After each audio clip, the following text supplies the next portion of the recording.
بسم اللہ الرحمن الرحیم. السلام علیکم ناظرین. آج 14 نومبر ہے اور آج کا دن بہت امپورٹنٹ ہے کیونکہ آج خیبر پختونخوا کے حوالے سے کہ خیبر پختونخوا کابینہ کا پہلا اجلاس ہے اور پہلے اجلاس کا پہلا ایجنڈا وہ بہت ہی زیادہ اہمیت کا حامل ہے. اور اگر وہ پہلا ایجنڈا منظور کر لیا جاتا ہے اور خیبر پختونخوا حکومت یہ فیصلہ کر لیتی ہے تو یہ ان کی طرف سے باقاعدہ طور پر جو وفاق ہے یا اس وقت جو ہائبرڈ نظام ہے ان کے اوپر ایک آپ یہ سمجھ لیں کہ کاری ضرب ہوگی.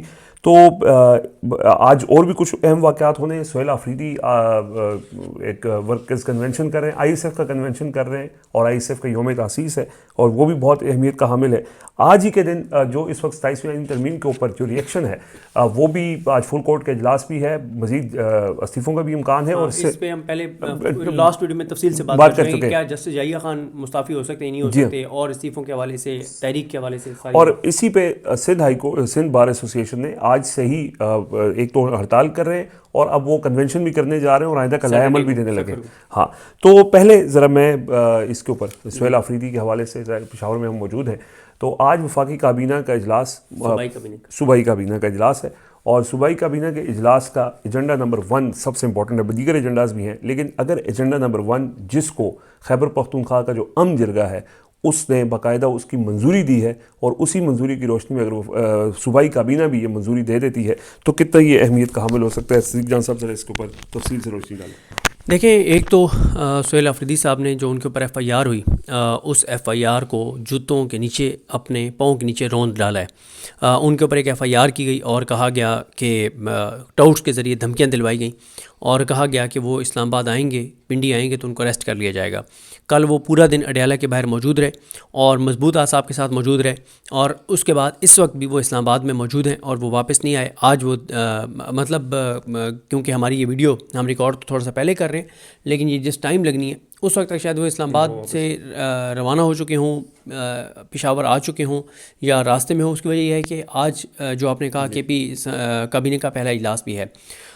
دیکھیں, سہیل آفریدی ایک تو کل چھٹی بار گئے, ان کی عمران خان صاحب سے ملاقات جو ہے وہ نہیں کروائی گئی, اور پھر سہیل آفریدی صاحب نے کل تحریک تحفظ پاکستان کی قیادت سے بھی ملاقات کیا اور یہ ملاقات بہت اہمیت کی حامل ہے کیونکہ چیزیں بہت تیزی سے ڈیولپ ہو رہی ہیں. جس طرح سے ہم نے پہلے بھی بات کی تھی کہ کوئی پتہ نہیں ہے کہ کسی بھی لمحے کوئی بھی بڑا اعلان, کوئی بڑا فیصلہ سامنے آ جائے. جس طرح سے اب انوائرمنٹ بن رہا ہے, جس طرح سے ایک انسرٹینٹی میں اضافہ ہو رہا ہے, جس طرح سے پولیٹیکل ٹمپریچر میں اضافہ ہو رہا ہے, جس طرح سے ایک نیا محاذ کھل گیا عدلیہ والا, اگر کوئی جاندار وکلا تحریک شروع ہو جاتی ہے, تحریک تحفظ پاکستان آج جمعے کے بعد احتجاج بھی انہوں نے اناؤنس کیا ہوا ہے, تو اس ساری صورتحال میں نا چیزیں بڑی تیز سے ڈیولپ ہو رہی ہیں. اور پھر جو آپ نے خود کہا فل کورٹ میٹنگ سے کوئی کیا جسٹس یحییٰ خان مستعفی ہو جاتے ہیں, کوئی اور جج مستعفی ہو جاتا ہے, ہائی کورٹ سے استعفے آ جاتے ہیں, وکلا تنظیمیں کیا اناؤنس کرتی ہیں. آج لاہور جو ہائی کورٹ بار ہے, لاہور بار ہے, ان کی بھی میٹنگز ہیں, تحریک انصاف کی بھی میٹنگ ہے, تحریک تحفظ پاکستان کی بھی آج میٹنگ ہے. یہ ججز منصور علی شاہ صاحب اور رتن ملا صاحب کیا کرتے ہیں وہ بھی ہے.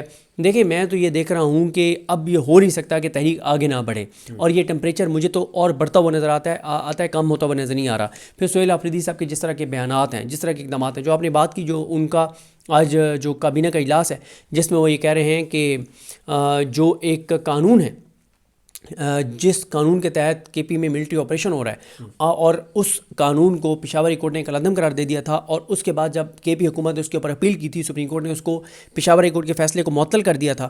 اگر وہ اپیل واپس لے لیتی ہے کے پی کی گورنمنٹ, آج یہ کابینہ میں فیصلہ ہو جاتا ہے تو پھر وہ قانون ہی ختم ہو جائے گا, ہاں, جس کے تحت کے پی میں آپریشن ہو رہا ہے. اور یہ ایک ایسا اقدام ہوگا جو بہت بہت بہت امپورٹنٹ ہوگا.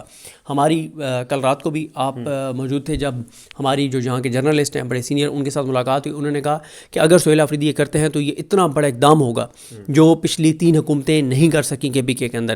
انہوں نے کہا کہ یہ اتنا اسٹرانگ میسج ہوگا. اس سے پہلے صوبائی اسمبلی کا جرگہ کرنا, تمام پولیٹیکل پارٹیز کو آن بورڈ لینا, آپریشن کے حوالے سے اس میں کھل کے بات کرنا اور امن کی بات کرنا, اور افغانستان پالیسی وفاق کی جو ہے اس کو کریٹیسائز کرنا, یہ کہنا کہ راستے کھولے جائیں, پھر وفاق سے اپنا حصہ مانگنا, جو فنڈز ہیں وہ مانگنا, یہ ساری چیزیں کرنا, پھر گورننس کے اوپر بھی ان کی فوکس ہے. تو دیکھیں, سہیل آفریدی سے جو ہماری ان سے بھی ملاقات ہوئی, انہوں نے بھی کہا ہے کہ ہر آنے والے دن کے ساتھ میری مزاحمت کو آپ آگے بڑھتے ہوئے دیکھیں گے.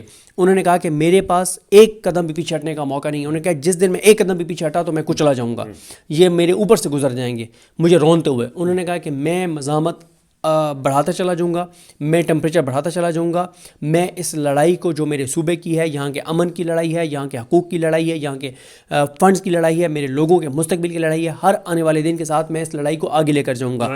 اور آج جو کابینہ کا اجلاس ہے جس میں سے انہوں نے جو ایک نئی گاڑی والا معاملہ ہے وہ بھی نکلوا دیا, اور میں چاہ رہا ہوں کہ آپ پہلے یہ بھی بتا دیں کہ جو ان کے اور جو کل اڈیالہ کے باہر بیانات تھے, تاکہ اس پہ پھر ہم تھوڑی سی اور بات کر لیں گے. دیکھیں, ایک تو انہوں نے بڑی امپورٹنٹ بات کی ہے, اور اس پہ ظاہر ہے کہ کل ہم نے ظاہر ان سے ملاقات کے اندر بھی گفتگو کی تھی, کچھ چیزیں آف دی ریکارڈ تھیں, لیکن جو ان کے اوپر ایف آئی آر کا معاملہ ہے نا, اس کے اوپر انہوں نے جو گفتگو کی, انہوں نے یہ کہا کہ یہ F I R no ball پر فل ٹاس انہوں نے مجھے دی ہے, اور اگر میں اس کے اوپر رد عمل دوں وہ بہت زیادہ ڈیمیجنگ ہوگا, لیکن یہ میں ابھی کرنا نہیں چاہتا. یہ دیکھیں وہی بات کہ وہ یہ بات کرتے ہیں کہ میرے مخالفین نے کیا کرنا ہے یہ تو مجھے پتہ ہے, لیکن میں نے کیا کرنا ہے یہ ان کو نہیں پتہ. تو یہ ایک بڑا ان کے پاس ایک سرپرائز ہے.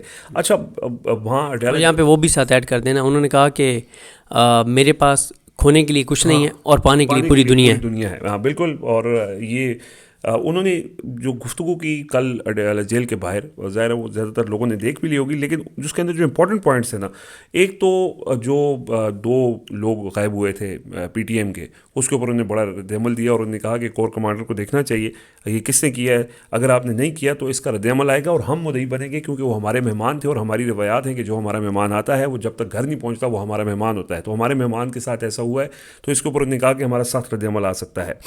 اب واضح پیغام دیا انہوں نے, اور اس کے ساتھ ساتھ نے کہا کور کمانڈر کو واضح پیغام دیتا ہوں کہ آپ اس معاملے کو دیکھیں. اچھا, میں یہاں پہ ایک چیز اور کلیریفائی کر دوں.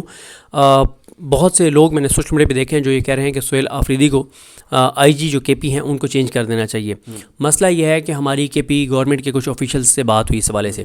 ہم نے کہا کہ جی سہیل آفریدی ایسا کیوں نہیں کر رہے. انہوں نے کہا دیکھیں, اگر سہیل آفریدی ان کو ہٹانے کی سمری بھیجتے ہیں تو وفاق وہ سمری مسترد کر دے گا, کیونکہ آئی جی کے پی کا فیصلہ وفاق نے کرنا ہے, صوبے نے نہیں کرنا.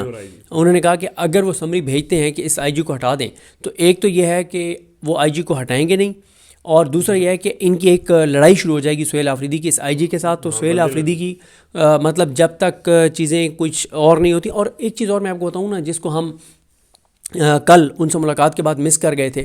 سہیل آفریدی صاحب کہتے ہیں کہ وہ اتنے کانفیڈنٹ نظر آتے ہیں کہ وہ کہتے ہیں کہ جس طرف میں چیزوں کو لے کر جا رہا ہوں یہ میرے سامنے سرنڈر کریں گے, یہ میرے سامنے, میں ان کو شکست دوں گا. یا وہ کہتے ہیں 3 ہی چیزیں ہوں گی, یا یہ میری عمران خان سے ملاقات کروائیں گے اور میرے ساتھ بیٹھ کے بات کریں گے, اور میری باتوں کو آرام سے سن کے, جو ہم صوبے کے امن کی بات کر رہے ہیں اس کے اوپر آرام سے ہماری بات سن کے ہمارے ساتھ اتفاق کریں گے کہ صوبائی اسمبلی کو اعتماد میں لیں گے. وہ کہہ رہے ہیں کہ یار میں یہ نہیں کہہ رہا کہ پی ٹی آئی کو اعتماد میں لو, میں یہ نہیں کہہ رہا کہ کے پی حکومت کو صرف اعتماد میں لو, میں کہہ رہا ہوں صوبائی اسمبلی کو اعتماد میں لو جس میں تمام پارٹیوں کی نمائندگی ہے, اعلامیہ میں بھی شامل ہے. دوسرا وہ کہہ رہے ہیں یا یہ ہے کہ یہ میرے ساتھ بیٹھ کے بات کریں گے اور ہماری جو محبت سے کی گئی بات ہے, اس سے لاجک سے کی گئی بات ہے, اسے اتفاق کریں گے, یا یہ ہے کہ یہ میرے سامنے سرنڈر کریں گے, یا یہ ہے کہ میں ان کو شکست دوں گا.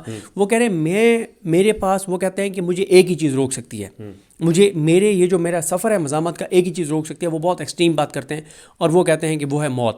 اللہ تعالیٰ انہیں زندگی دے, اللہ تعالیٰ ان کی حفاظت کرے, لیکن وہ کہتے ہیں کہ میرے راستے میں ایک ہی چیز رکاوٹ بن سکتی ہے, وہ ہے موت. اس سے پہلے میں کہیں نہیں رکنے والا. جو عمران خان نے مجھے دیا ہے, انہوں نے یہ کہا کہ میں نے یہ بات, ظاہر ہے ایک میڈیا پہ بات ہوتی ہے کہ عمران خان نے مجھے 2020 ٹیم کا کہا ہے کہ میں بیٹس مین ہوں, اوپنر ہوں. کہتے ہیں کہ میرے تک جو عمران خان صاحب کو پیغام پہنچا اس میں کیٹیگوریکل یہ بات نہیں ہے. یعنی یہ بات میڈیا پہ تو ہوئی کہ عمران خان نے مجھے 2020 کے اوپنر کے طور پہ اتارا ہے کہ میں چھکے ہی ماروں, چوکے ماروں, سنگل ڈبل نہیں لینے اور بال روکنی نہیں ہے. لیکن وہ کہتے ہیں کہ میں انتظار میں ہوں کہ کیٹیگوریکل خان صاحب کا مجھے یہ پیغام آئے کہ T20 کھیلنا ہے, ون ڈے کھیلنا ہے, ٹیسٹ کھیلنا ہے. وہ کہتے ہیں میں صرف عمران خان کے اس انتظار میں ہوں کہ میں نے فیصلہ کرنا ہے تو پھر میں نے فیصلہ کرنا ہے. تحریک تحفظ پاکستان نے ابھی ان کو مینڈیٹ دیا ہے, انہوں نے فیصلہ کرنا ہے. تیسرا, عمران خان نے جب مجھے اگر کہہ دیا کہ یہ مجھے رہا تم نے کروانا ہے, ٹھیک ہے, اور اس کے لیے حکومت جاتی ہے جائے, مارچ کرنا پڑتا ہے اسلام آباد, وہ کرو جو کرنا پڑے. کہتے ہیں جب یہ مجھے عمران خان مینڈیٹ دے دیں گے پھر میں جانوں اور میرا مزاحمتی پلان جانے. اچھا, کل جب وہ گفتگو ہو رہی تھی اڈیالہ جیل کے باہر, آپ کو پتہ ہے کہ آج کل بہت سے رپورٹرز بھیجے بھی جاتے ہیں, وہ سوالات کی بوچھاڑ ہو گئی. اسلام آباد میں دھماکہ ہوا اس کا ذکر کیا, وانا میں جو اٹیک ہوا اس کا ذکر کیا, اور ساتھ ہی ایک جئی خان میں واقعے کا ذکر کرتے ہوئے وہ تمام وہ صحافیوں ان کو بیسیکلی یہ کہہ رہے تھے کہ آپ نے جرگہ کیا اور آپ نے وہاں پہ کہا کہ افغانستان سے بات کرنی چاہیے، تو افغانستان جو ہے وہ یہاں پہ اسپانسر کر رہا ہے اور تانے بانے ان دہشت گردوں کے وہاں سے ملتے ہیں. تو اس پہ بڑا ان کو نے انٹرسٹنگ جواب دیا، بڑا میچورٹی کے ساتھ ان کی گفتگو کے اندر یہ نظر بھی آتا ہے. انہوں نے کہا جی دہشت گرد، یہ پہلی بات تو نہیں کی کہ دہشت گرد اسلام آباد پہنچے یا میرے گھر تک پہنچے. پہلا سوال یہ ہونا چاہیے کہ یہ انٹیلیجنس کی ناکامی ہے، اور یہ سوال ان سے ہونا چاہیے کہ دہشت گرد پہنچے کہاں پہ. یہ بات کرتے ہوئے ساتھ ہی انہوں نے یہ کہا کہ دہشت گردوں کا یہ بہت کلیئرٹی کے ساتھ، نہ ان کا کوئی مذہب ہوتا ہے، جہاں سے بھی ان کے تانے بانے ملتے ہیں دہشت گرد، وہ کہتے ہیں ہم دہشت گردی سے متاثر ہیں، ہم سے زیادہ دہشت گردوں کا دشمن کون ہو سکتا ہے یا ان کی مذمت کون کر سکتا ہے.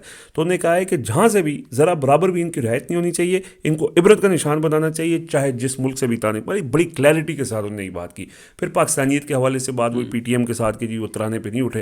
انہوں نے کہا یہ کچھ چیزیں ہیں جو جواز فراہم کرتی ہیں ایسی طاقتوں کو جو یہاں پہ جو آپریشن کرنا چاہیے خیبر پختونخوا میں امن کے جو دشمن ہیں. تو اس چیز کی بھی انہوں نے مذمت کی کہ پاکستان کے ترانے پہ ان کو کھڑا بھی ہونا چاہیے تھا. اچھا، تو ظاہر چھٹی دفعہ ان کی ملاقات نہیں ہوئی ہے. اب انہوں نے عوامی رابطہ مہم کے سلسلے میں کل یعنی ہاں اور اس میں آج آئی ایس ایف کا کنونشن ہے اور اس میں وہ ظاہر طلبہ سے خطاب کریں گے. اور اس وقت جو آپ امجد شاہ جو آئی ایس ایف کے صدر ہیں ان کے جو آپ ٹویٹس پڑھ رہے ہیں اس سے بھی یہ لگتا ہے کہ وہ اسٹوڈنٹس کو بہت چارج کر رہے ہیں. اور یہ بات نجم سیٹھی نے سب سے پہلے کہی تھی کہ ان کا اسٹوڈنٹس کے ساتھ بڑی اسٹرانگ بانڈنگ ہے، اور اب جب وہ نکلیں گے تو ان کے ساتھ بڑی تعداد یوتھ کی ہوگی، اسٹوڈنٹس کی ہوگی.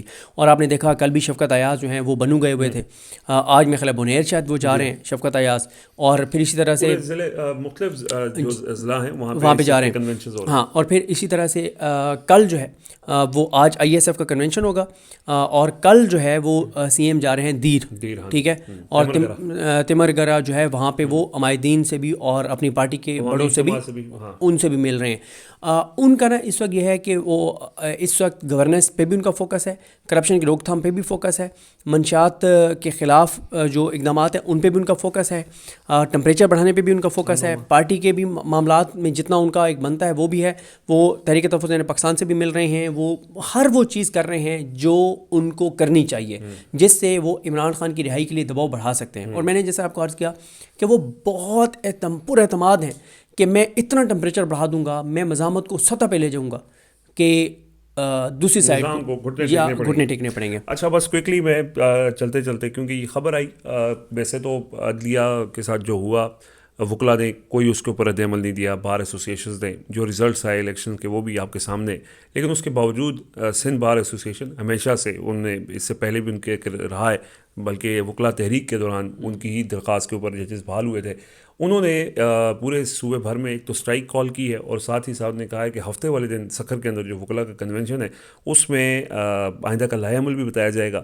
اور یہ منیر ملک ہوں، جسٹس بیرسٹر صلاح الدین ہوں، بیرسٹر فیصل صدیقی ہوں، یہ تمام وہ جو آئین پسند وکلا ہیں اور وہ چاہتے ہیں کہ ہمارے ادارے کی جو ایک تدفین ہو چکی ہے وہ نہ ہو. تو سندھ کا بڑا ایک کردار ہے، اور آپ نے کہا لاہور ہائی کورٹ بار بھی اس کے اوپر رد عمل دے رہے ہیں، ججز کے استعفے آ رہے ہیں. تو کیا کوئی امکان ہے کہ کوئی وکلا تحریک کے حوالے سے چیزیں آگے بڑھیں؟ دیکھیں، وکلا تحریک کی آئیڈیل سچویشن ہے کہ آپ کو دو بڑے فیسز مل گئے ہیں، منصور علی شاہ صاحب اور اطہر من اللہ صاحب. وہ گھر میں بیٹھنے کے لیے تو مستعفی نہیں ہوئے، تو وکلا جینوئن وکلا تحریک چل سکتی ہے، لیکن یہ ڈیپینڈ کرتا ہے آئی ایل ایف پہ، انتظار حسین پنجوتا صاحب اور تحریک انصاف کے وکلا پہ، جو بار کونسلز کے امیدوار تھے تحریک انصاف اور حامد خان صاحب کے، حامد خان صاحب، فیصل صدیقی صاحب، صلاح الدین صاحب، منیر ملک صاحب اور ریاست آزاد صاحب، یہ ایمان مزاری وغیرہ، ان سب پہ یہ ڈیپینڈ کرتا ہے کہ کیا کرتے ہیں. اور ظاہر ہے آج عدلیہ کا اوور آل بطور ادارہ کیا ری ایکشن آتا ہے، اور آج حاجی امین الدین کا حلف بھی ہے، اور وفاقی شرعی عدالت نے امارت نہیں دی، تو اب ان کی فی الحال جو آئینی عدالت ہے وہ اسلام آباد ہائی کورٹ کے 3rd فلور پہ شاید بن رہی ہے. اور پھر وہاں سے پھر آگے ان کو کس عمارت میں شفٹ کیا جاتا ہے، یا سپریم کورٹ کی عمارت خالی کرائی جاتی ہے جسٹس یحییٰ خان کو G10 میں یا کچہری میں، مطلب یا کوئی کھوکھوں شوکھوں میں جا کے، مطلب جب آپ کی حیثیت اور اوقات اور آپ کا جو اختیار وہ سول جج سے بھی نیچے ہے، تو پھر سول جج سے زیادہ بدتر حالت میں آپ کو بٹھانا چاہیے نا. اتنی بڑی عمارت، خوبصورت عمارت میں آپ کو کیوں بٹھانا چاہیے؟ ویسے بھی مطالبہ ہے کہ اس عمارت کو شاید کوئی مارکی شارکی یا دستور مارکی کے نام سے لیکن مارکی تو نہیں وہ بن سکتی. میں نے کہا تھا کہ پبلک واش رومس کی ریڈ زون کے اندر بہت کمی ہے. ہاں ٹھیک ہے. بہرحال یہ دن آج کا امپورٹنٹ ہے جی، اور اس کے اندر جو بھی صورتحال چونکہ لمحہ بلمحہ بدلتی صورتحال ہے، اب آنے والا ہر دن امپورٹنٹ ہے، ٹمپریچر بڑھتا چلا جائے گا اور ڈیولپنگ سچویشن ہے. جیسے جیسے اپڈیٹس آئیں گی آپ سے شیئر کرتے رہیں گے. اپنا فیڈ بیک ضرور دیجیے گا. اجازت دیجیے. اللہ حافظ. اللہ حافظ.